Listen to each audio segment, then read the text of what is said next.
আজ আমাদের অতিথি এমন একজন যার আসলে কোনো ধরনের ইন্ট্রোডাকশনই দরকার নাই, শুধু আমাদের বাংলাদেশের অডিয়েন্সের জন্য না, সারা পৃথিবীতে দরকার নেই। আমাদের সাথে আজ রয়েছেন ডক্টর মোহাম্মদ ইউনুস। ডক্টর মোহাম্মদ ইউনুস, আপনাকে আমাদের অনুষ্ঠানে স্বাগত জানাই। আমরা আপনাকে খুব ধন্যবাদ জানাই আমাদেরকে সময় দেওয়ার জন্য। আমিও সালাম জানাচ্ছি সবাইকে, অসংখ্য ধন্যবাদ সবাইকে, তোমার কলা কৌশলী এবং আরাফাত এবং তোমাকে এবং শ্রোতাদের সবাইকে সালাম দিচ্ছি। Thank you so much sir. আমি সরাসরি প্রশ্নে চলে আসি। শুরুতেই আমি দেশের সবাইকে শুভেচ্ছা জানাচ্ছি। দীর্ঘ 17 বছর পর একটি উৎসব মুখর, অংশগ্রহণমূলক ও শান্তিপূর্ণ জাতীয় নির্বাচন সফলভাবে সম্পন্ন করার জন্য এই নির্বাচনের মাধ্যমে জনগণ, ভোটার, রাজনৈতিক দল, প্রার্থী, নির্বাচন সংশ্লিষ্ট প্রতিষ্ঠান ও আইনশৃঙ্খলা বাহিনী সম্মিলিতভাবে একটি প্রশংসনীয় নজির সৃষ্টি করেছে। ভবিষ্যতে বাংলাদেশের নির্বাচন কেমন হওয়া উচিত, এই নির্বাচন তার একটি উৎকৃষ্ট উদাহরণ হয়ে থাকবে। প্রিয় দেশবাসী, বিগত 18 মাস আমার উপর অর্পিত দায়িত্ব নিষ্ঠার সাথে পালন শেষে একটি নির্বাচিত সরকারের কাছে দায়িত্ব হস্তান্তরের প্রাক্কালে অন্তর্বর্তী সরকারের প্রধান উপদেষ্টা হিসেবে আজ আমি আপনাদের কাছ থেকে বিদায় নেবার জন্য উপস্থিত হয়েছি। আজ বিদায়ের দিনে 5ই আগস্টের কথা স্মরণ করে আপনাদের কিছু কথা বলবো। কি মহা মুক্তির দিন ছিল সেদিনটি, সে কি আনন্দের দিন। বাংলাদেশিরা দেশে বিদেশে যে যেখানে ছিল আনন্দে চোখের পানি ফেলেছিল। দৈত্যের গ্রাস থেকে তরুণ ছাত্রছাত্রীরা দেশকে বের করে এনেছে, দেশ মুক্ত হয়েছে। কিন্তু দেশ সম্পূর্ণ অচল। এই অচল দেশটিকে কিভাবে সচল করা যাবে সেটা ছিল সবার মনে। অভ্যুত্থানের ছাত্র নেতারা ঠিক করলো দেশকে সচল করার জন্য একটি সরকার লাগবে। সরকার গঠন ও চালাবার জন্য তারা আমাকে খবর দিল। আমি তখন বিদেশে, আমি দায়িত্ব নিতে রাজি না। তারা জাতির প্রতি কর্তব্য পালনের কথা বলে আমাকে রাজি করালো। 18 মাস পর এখন আমার যাওয়ার পালা। আমি আজ আমার কাজ হতে বিদায় নিতে আপনাদের সামনে এসেছি। আমাদের প্রথম কাজ ছিল দেশকে সচল করা। এটি ছিল সবচেয়ে কঠিন কাজ। যারা দেশকে লুটে পুটে খেত তারা দেশের এই যন্ত্র চালাতো। তাদের একান্ত অনুগত লোকজন নিয়ে অভ্যুত্থানের সঙ্গে সঙ্গে সবাই পালিয়ে গেছে। বড় কর্তা পালিয়েছে, মাঝারি কর্তা পালিয়েছে, অন্যরা ভোল পাল্টিয়েছে অথবা আত্মগোপনে চলে গেছে। কেউ নানা জনের সুপারিশ নিয়ে আসছে, তারা অভ্যুত্থানের গোপন সৈনিক ইত্যাদি। সরকারের ভেতর যারা পালিয়ে যাননি তাদের মধ্যে কাকে বিশ্বাস করবেন, কাকে বিশ্বাস করবেন না, এটি মহাসংকট হয়ে দাঁড়ালো। যতই মৃতদেহের অঙ্গ প্রত্যঙ্গবিহীন দেহের সন্ধান আসছিল ততই তারা চিহ্নিত হচ্ছিল। সেই থেকে 18 মাস চলে গেছে।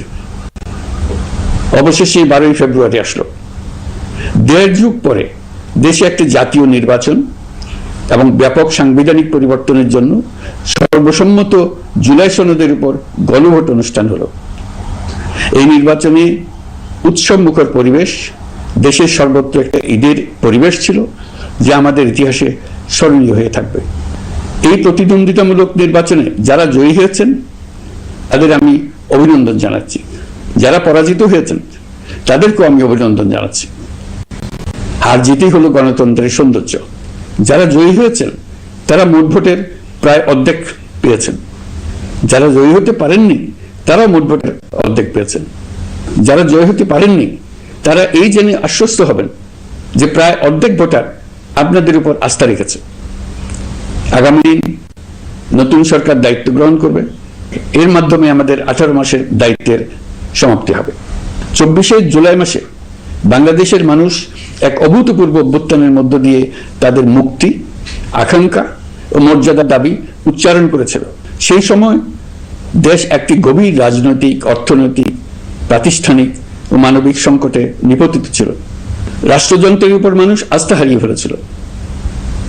গণতন্ত্র হয়েছিল ধূলিসাৎ, ভবিষ্যৎ ছিল অনিশ্চিত।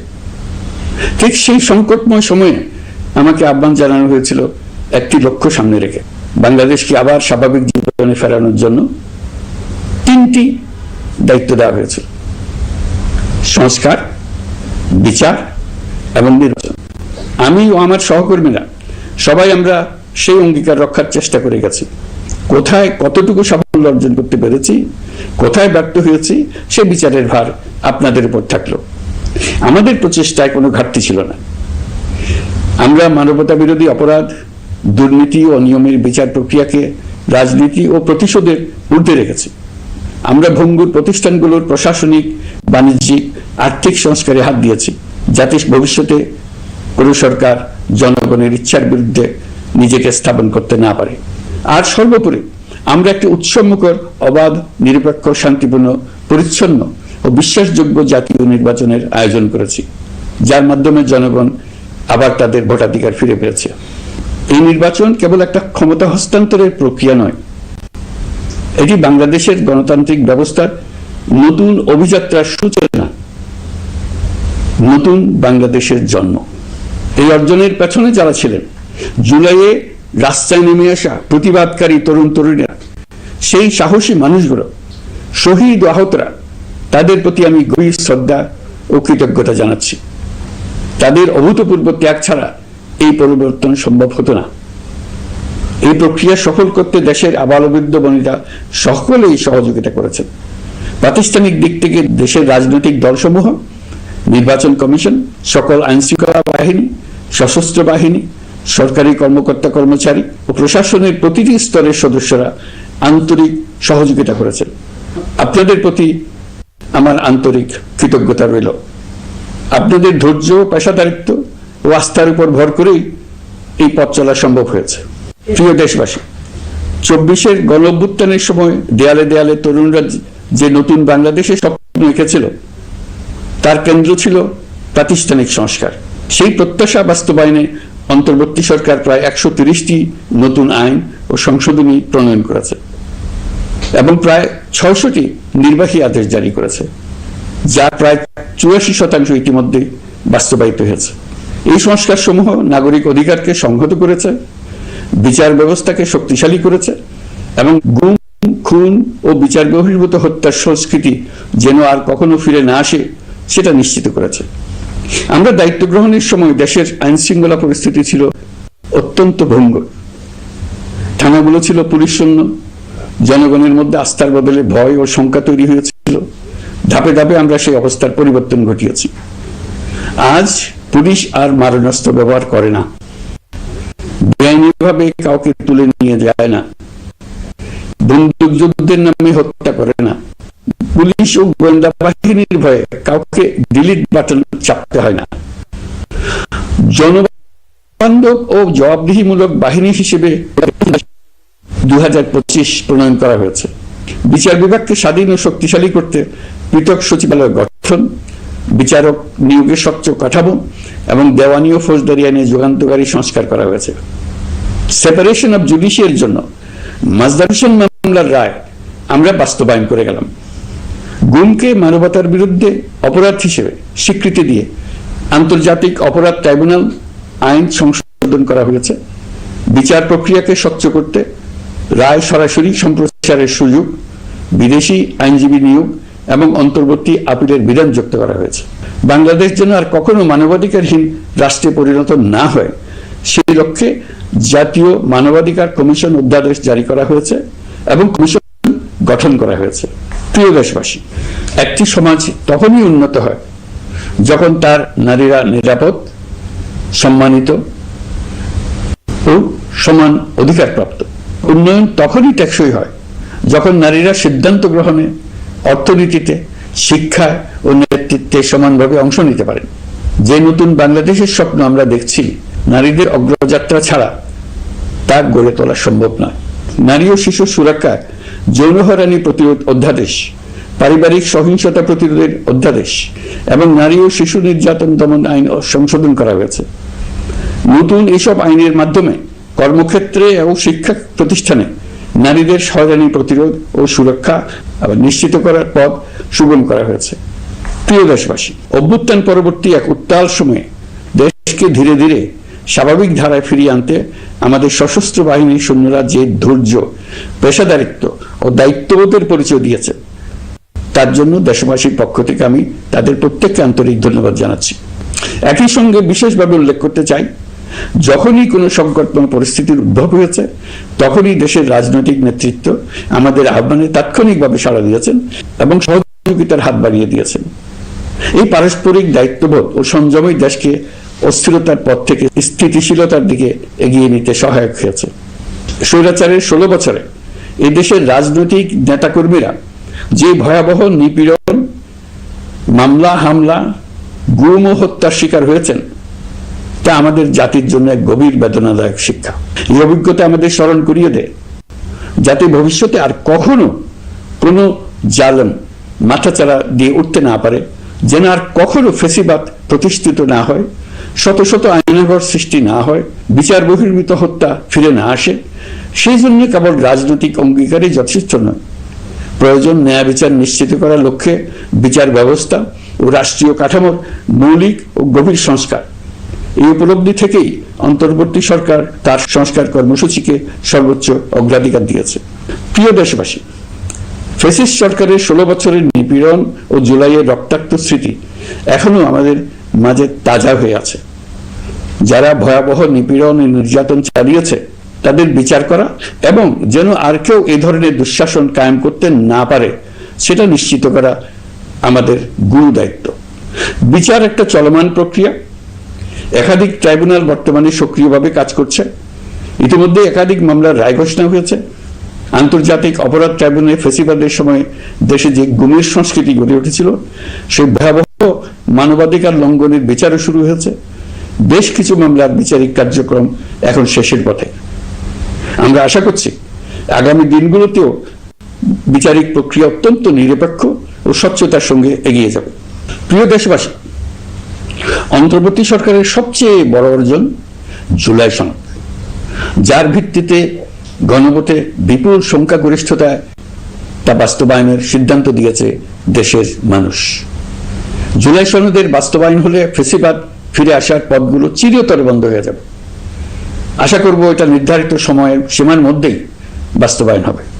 অন্তর্বর্তী সরকারের ছোট বড় ভালো মন্দ অনেক কথা ভুলে গেলেও জুলাই সনদের কথা জাতি কখনো ভুলবে না। এই সনদ রচনা এবং গণভোটে পাশ করানোর জন্য আমি সকল রাজনৈতিক দল, সামাজিক সংগঠন, অধিকার রক্ষা প্রতিষ্ঠান যারা অক্লান্ত পরিশ্রম করেছে তাদের সবাইকে আজ অভিনন্দন জানাচ্ছি। এই নির্বাচনে প্রথমবারের মতো প্রবাসীদের ভোট দেওয়ার সুযোগ সৃষ্টি করা হয়েছে।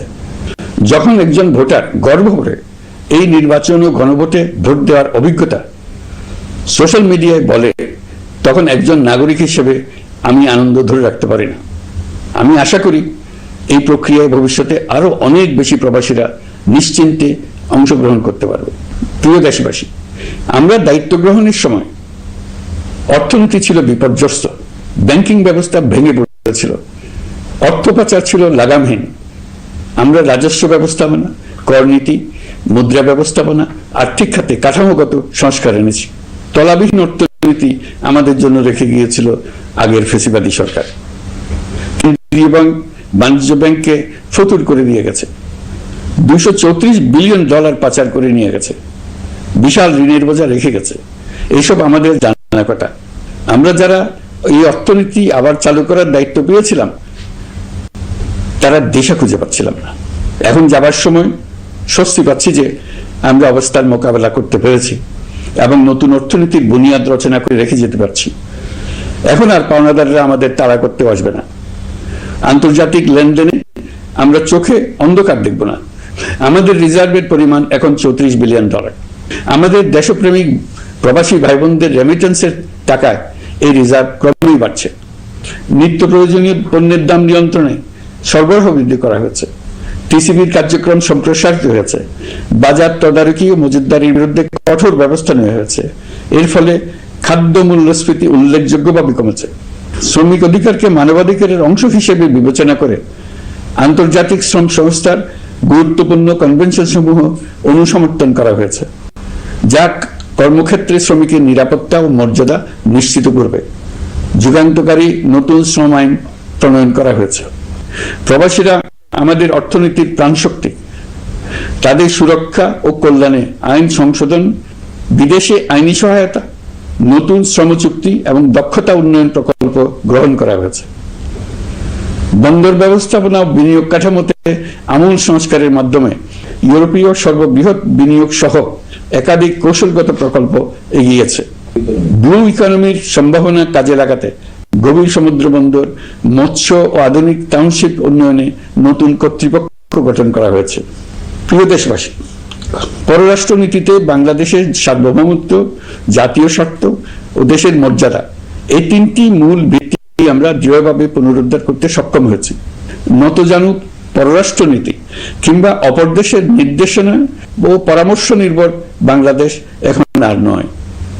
আজকের বাংলাদেশ নিজের স্বাধীন স্বার্থ রক্ষায় আত্মবিশ্বাসী, সক্রিয় ও দায়িত্বশীল।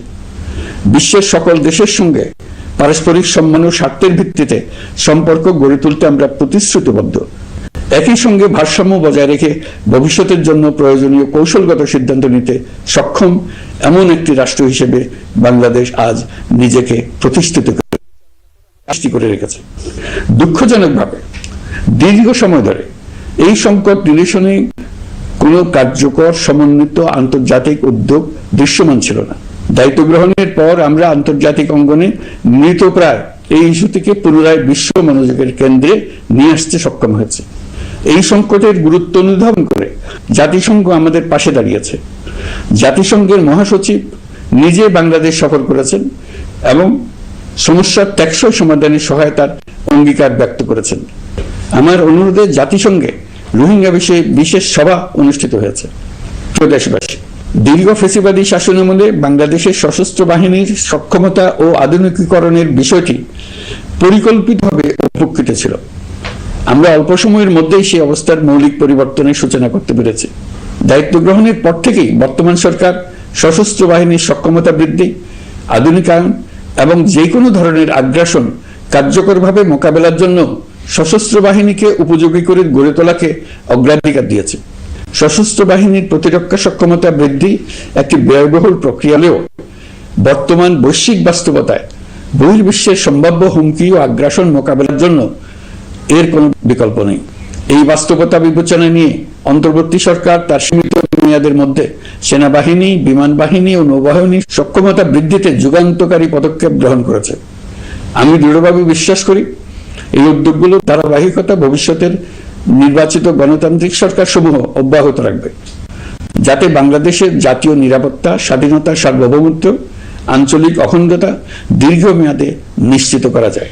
প্রিয় দেশবাসী, বাংলাদেশ এখন কেবল সংকট থেকে উত্তরণের গল্প নয়, বাংলাদেশ আজ অমিত সম্ভাবনার দেশ। আমাদের ছেলে মেয়েরা অসীম সম্ভাবনা নিয়ে জন্মায়। এটি সাহসী, সৃজনশীল, উদ্যমী তরুণদের দেশ। তাদের দরকার উপযুক্ত শিক্ষা, বিশ্বমানের প্রশিক্ষণ এবং এমন একটি রাষ্ট্র ব্যবস্থা যেখানে মেধা ও পরিশ্রম ও সততার মূল্য আছে। সারা বিশ্বে অর্থনৈতিক কর্মকাণ্ড পরিচালনায় প্রতি বছর বিপুল সংখ্যক দক্ষ, কর্মঠ, শৃঙ্খলাবদ্ধ কর্মীর প্রয়োজন তৈরি হচ্ছে, আর বাংলাদেশে আছে কর্মক্ষম বিপুল তরুণ সম্প্রদায়। আমরা যদি এই বৈশ্বিক চাহিদা পূরণে উপযুক্ত পদক্ষেপ গ্রহণ করি, তাহলে জাপান, কোরিয়া, মধ্যপ্রাচ্য, ইউরোপ, উত্তর আমেরিকা সহ সবাই চাইবে বাংলাদেশের তরুণ তরুণীদের শ্রম, মেধা ও সৃজনশীলতা ব্যবহার করতে। আমরা হয়ে উঠতে পারি তাদের জন্য পছন্দের একটা নির্ভরযোগ্য, দক্ষ জনশক্তি সরবরাহকারী দেশ। আমাদের খোলা সমুদ্র কেবল ভৌগোলিক সীমারেখা নয়, এটি বাংলাদেশের জন্য বিশ্ব অর্থনীতির সঙ্গে যুক্ত হওয়ার উন্মুক্ত দরজা। নেপাল, ভুটান ও সেভেন সিস্টার্সকে নিয়ে এই অঞ্চলে অর্থনৈতিক সমৃদ্ধির বিশাল সম্ভাবনা রয়েছে।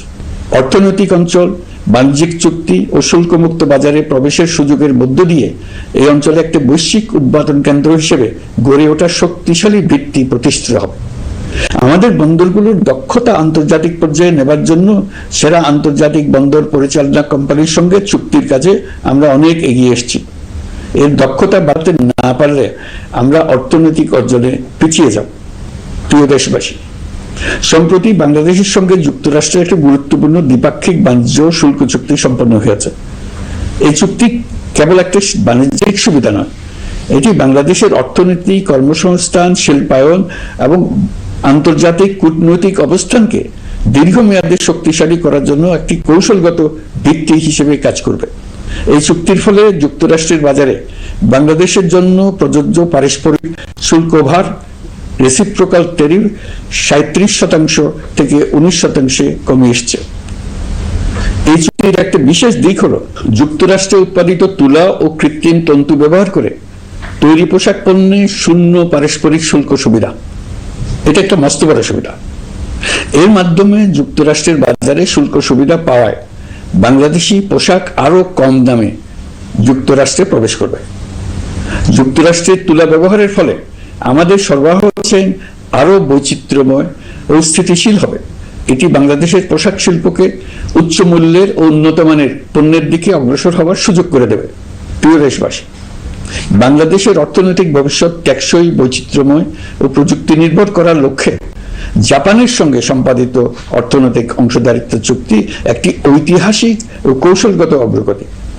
এই অংশীদারিত্বের একটি গুরুত্বপূর্ণ সুফল হলো উৎপাদন ও রপ্তানির বহুমুখীকরণ। জাপানের সঙ্গে সহযোগিতার ফলে অটোমোবাইল যন্ত্রাংশ, ইলেকট্রনিক্স, রেলওয়ে সরঞ্জাম, গ্রিন টেকনোলজি এবং উচ্চ মূল্যের শিল্পপণ্যে বাংলাদেশ ধাপে ধাপে যুক্ত হতে পারবে। এতে আমাদের ঝুঁকি কমবে এবং বৈশ্বিক বাজারে বাংলাদেশের অবস্থান আরো শক্তিশালী হবে। পৃথিবীর শিল্পোন্নত দেশগুলো আমাদের দেশে বিনিয়োগ করবে শুধু জাপানে শুল্কমুক্ত রপ্তানির সুবিধা গ্রহণ করার জন্য। প্রিয় দেশবাসী, আমরা চীনের সাথে আমাদের উন্নয়ন সহযোগিতা গভীরতর করেছে। গত বছর মার্চে বেজিং এ চীনের প্রেসিডেন্ট শি জিনপিং এর সাথে বৈঠকে আমরা দুদেশের মধ্যকার কৌশলগত অংশীদারিত্বকে নতুন পর্যায়ে উন্নীত করার প্রত্যয় ব্যক্ত করেছে। ইতিমধ্যে তিস্তা নদীর সামগ্রিক ব্যবস্থাপনা ও পুনর্বাসন প্রকল্পের বিষয়ে উল্লেখযোগ্য অগ্রগতি হয়েছে। নীলফামারীতে 1000 শয্যার একটি আন্তর্জাতিক মানের হাসপাতাল তৈরিতে দুদেশ একমত হয়েছে। এই কাজটি আমরা এগিয়ে নিতে পেরেছি। আমরা এমন একটি বাংলাদেশ গড়ে তুলতে চাই যে বাংলাদেশ শুধু স্বল্প মূল্যের শ্রমনির্ভর অর্থনীতি নয়, বরং দক্ষতা ও প্রযুক্তি ও মূল্য সংযোজন ভিত্তিক অর্থনীতিতে রূপান্তরিত হবে। তবে আমি স্পষ্টভাবে বলতে চাই, এই সম্ভাবনা বাস্তবে রূপান্তরিত হলে 3টি বিষয়ের কোনো বিকল্প নেই: শিক্ষা, প্রশিক্ষণ এবং সততা। অতীতে রাষ্ট্রীয় ব্যবস্থাপনায় সীমাহীন দুর্নীতি, অসততা, অনিয়ম ও জালিয়াতিকে উৎসাহিত করা হয়েছিল। সেই সংস্কৃতি আমাদের পেছনে টেনে রেখেছিল, আমাদের বিশ্বাসযোগ্যতা ক্ষুণ্ণ করেছিল। নতুন বাংলাদেশকে সেই পথ থেকে সরে আসতে হবে। আমাদেরকে প্রতিজ্ঞাবদ্ধ হতে হবে নিয়ম মানায়, প্রতিশ্রুতি রক্ষা, মান বজায় রাখা, রাষ্ট্রের প্রতিটি স্তরকে দুর্নীতিমুক্ত করায়, স্বচ্ছতা ও দায়বদ্ধতা নিশ্চিত করা। প্রিয় দেশবাসী, আমরা শূন্য থেকে শুরু করিনি, শুরু করেছি মাইনাস থেকে। ধ্বংসস্তূপ পরিষ্কার করে প্রতিষ্ঠান দাঁড় করিয়ে তারপরে সংস্কারের পথ ধরেছে। আজ অন্তর্বর্তী সরকার বিদায় দিচ্ছে, কিন্তু গণতন্ত্র, জবাবদিহিতা, বাক স্বাধীনতা, অধিকার চর্চার যে ধারা শুরু হয়েছে তা যেন কখনো থেমে না যায়। আমরা রাষ্ট্রীয় দায়িত্ব ছেড়ে গেলেও নতুন বাংলাদেশ গড়ার সার্বিক দায়িত্ব আমার, আপনার, আমাদের সবার। আমাদের সকলের দায়িত্ব দেশকে সত্যিকারের গণতন্ত্র হিসেবে পরিস্ফুটিত করা। জুলাই গণঅভ্যুত্থান আমাদের জন্য এই দরজা খুলে দিয়েছে। আমরা যদি স্বপ্ন, আকাঙ্ক্ষা ও শক্তিকে বাঁচিয়ে রাখতে পারি, তবে বাংলাদেশের অগ্রযাত্রা কেউ থামাতে পারবে না। গণঅভ্যুত্থানে যারা প্রাণ দিয়েছে, শরীরের অঙ্গ হারিয়ে দুঃসহ জীবনযাপন করছে, যাদের লাশ পুড়িয়ে ফেলা হয়েছে, যাদের লাশ এখনো খুঁজে পাওয়া যাচ্ছে না, যারা অল্পের জন্য বেঁচে গেছে, তাদের সকলের আত্মত্যাগকে এই জাতি যেন কোনোদিন ভুলে না যায়। প্রতিটি রাষ্ট্রীয় সিদ্ধান্ত গ্রহণে আমরা যেন তাদের ছবি মনে রেখে সিদ্ধান্ত নিই। আমাদের পরবর্তী প্রজন্মকে ক্ষমতাবানদের কিভাবে নিয়ন্ত্রণে রাখতে হয় সেই শিক্ষাটি যেন দিয়ে যেতে পারে। ক্ষমতাবানদের ক্ষমতা মানুষকে কিরকম মনুষ্যত্বহীন করে তুলতে পারে সেটা জাতির ইতিহাসে ধরে রাখার জন্য আমরা পলাতক প্রধানমন্ত্রীর বাসস্থান গণভবনকে জাতীয় জুলাই স্মৃতি জাদুঘর হিসেবে প্রতিষ্ঠিত করে রেখে যাচ্ছি। এখানে আপনাদের স্মৃতির বাস্তব নমুনা সংরক্ষণ করে রাখা হয়েছে। জাদুঘর যখন জনসাধারণের জন্য খুলে দেওয়া হবে, তখন আপনি যেখানেই থাকুন, দেশে থাকুন, বিদেশে থাকুন, আমি অনুরোধ করব আপনি সপরিবারে একবার এসে কিছুক্ষণ জাদুঘরে কাটিয়ে যাবেন। প্রিয় দেশবাসী, আসুন আমরা এমন একটি বাংলাদেশি করি যেখানে সম্ভাবনা সীমাহীন আর স্বপ্নের কোনো সীমানা নেই। গত 18 মাসে ক্রমান্বয়ে এদেশের মানুষের মধ্যে গণতন্ত্র, একটি কল্যাণমূলক শাসন ব্যবস্থা, বাক স্বাধীনতা, ক্ষমতাকে প্রশ্ন করতে পারা, সমালোচনা করতে পারা, জবাবদিহিতায় আনতে পারার যে চর্চা শুরু হলো, উৎসব মুখর পরিবেশে নির্বাচন আয়োজন করে জনগণের অধিকার নিশ্চিত হলো, এই ধারা যেন কোনো রকমেই হাতছাড়া হয়ে না যায়। আমি বিশ্বাস করি বাংলাদেশের আপামর জনসাধারণ এবং সকল রাজনৈতিক পক্ষ ইস্পাত কঠিন ঐক্যের মাধ্যমে এই ধারাকে আগামী দিনগুলোকে রক্ষা করবে, সমৃদ্ধ করবে। অধিকারের বিষয়ে, দেশের স্বাধীনতা সার্বভৌমত্বের বিষয়ে পরবর্তী প্রজন্মের জন্য একটি সুন্দর বাংলাদেশ গড়ে তোলার প্রত্যয়ে দৃঢ় থাকতে হবে। দলমত, ধর্ম, বর্ণ, নারী পুরুষ নির্বিশেষে সবাইকে আহ্বান জানাই একটি ন্যায়ভিত্তিক, মানবিক ও গণতান্ত্রিক বাংলাদেশ গড়ে তোলার সংগ্রাম অব্যাহত রাখতে। এই আহ্বান জানিয়েই আমি অত্যন্ত আশাবাদের সঙ্গে আজ আপনাদের কাছ থেকে বিদায় নিচ্ছি। দেশের শিশু, কিশোর কিশোরী, তরুণ তরুণী, ছাত্রছাত্রী, নারী পুরুষ, নবীন প্রবীণ, আমার দায়িত্ব থেকে বিদায় নেবার এই প্রাক্কালে আপনাদের সকলের প্রতি আন্তরিক ধন্যবাদ জানাচ্ছি। আমার জন্য দোয়া করবেন। ডক্টর মোহাম্মদ ইউনূস, আপনাকে অনেক ধন্যবাদ। অনেকগুলি বিষয় নিয়ে আপনি আমাদের সাথে কথা বলেছেন, প্রায় 1 ঘন্টার মতো সময় দিয়েছেন এবং আপনার কথায় নিশ্চয়ই অনেকগুলি বিষয় নিয়ে আপনার প্রাঞ্জল উপস্থাপনায় সেটি আমাদের মধ্যে অনেক পরিষ্কার হয়েছে এবং আপনাকে আমরা আন্তরিকভাবে ধন্যবাদ দিতে চাই পুরো বন এবং বার্লিন যৌথভাবে যারা আমাদের কলাকুশলী আছেন, আমাদের প্রযোজক এবং আমাদের সবার পক্ষ থেকে। ধন্যবাদ অনেক বেশি।